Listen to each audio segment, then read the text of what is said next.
looking glass. And Moses gathered together these looking glass and pounded out with a bronze glass and made a laver.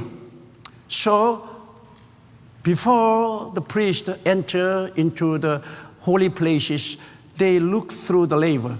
Their whole future is reflected by that laver. And they make the hair neat, and they wash face and wash hand.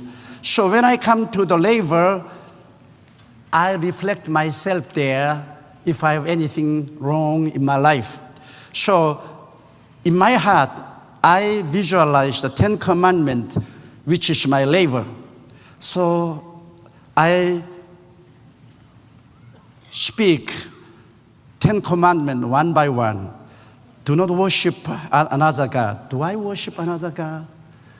Before I became a Christian, I was born and raised up as a Buddhist. I didn't know anything about Christianity. In our town, there was no church at all. There was plenty of temples. So I was born and raised up as a Buddhist, and I was trained to chant prayer to Buddha. Day after day, my father and I would kneel down and pray and chant to the Buddha. My father was a very devout Buddhist, but I was nominal. So I follow after my father, chanting till I become spooky. That's terrible. But when I was 17 years old, I was struck down with tuberculosis. This was right during the Korean War. Our society was terribly broken down in great chaos, and we were living from hand to mouth. And because of malnutrition and hard work, I had a terminal tuberculosis. And the doctors told me that I would only live 3, at most 6 months.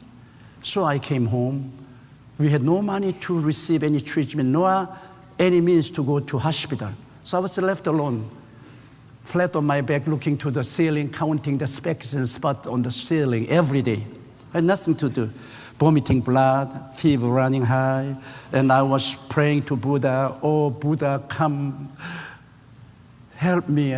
I've been such a faithful Buddhist for 10 years, and why don't you come and touch me?" And I was begging and begging, but nothing happened. Finally, I wondered if Buddha went on vacation. Nothing happened. Or if he was out of his job. So I become a turncoat before Buddha. I said, "Buddha, now I don't know where you are. God, if there were God in the universe, would you come instead of Buddha?"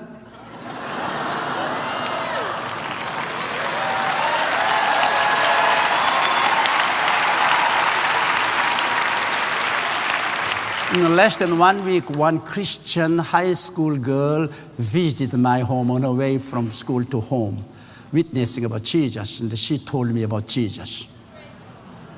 But I first was very rebellious, but she kept on coming day after day, crying for me. Finally, I was persuaded by her concern and love, and I began to read the Bible, and I found Jesus. Up until that time, I had never been to church. I had never heard any sermon.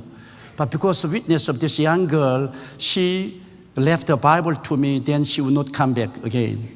So I read from Matthew, Mark, Luke, John, and I said, well, this Bible would be like a Buddhistic Bible. I was well versed in Buddhist Bible. But Bible was so different. Bible was talking about one person, Jesus Christ, the Son of God. Jesus who forgave sin. Jesus who cast out devil. Jesus who healed the sick. Jesus who fed the hungry. Jesus who raised up dead. And all of those wonderful work what Jesus was doing. Buddhistic religion is very logical, profound, philosophical.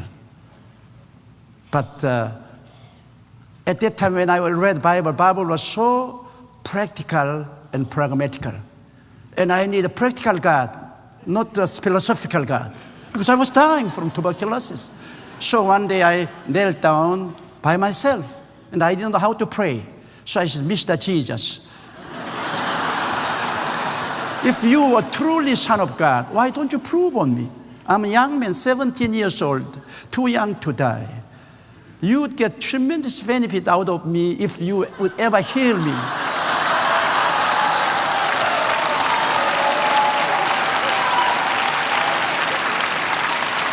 So I try to make a bargain with God.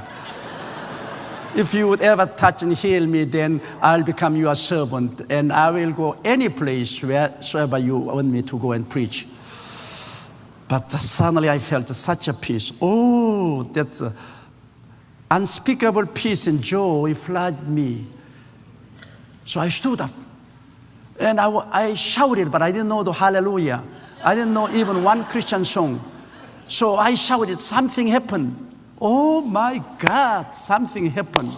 Something happened. I was jumping all around. But later, when I came to America, they were singing my poem. Something happened, and now I know that He touched me, and now am saved. Wonderful song. But that I wrote that poem at that time. I was jumping around, and I said, oh,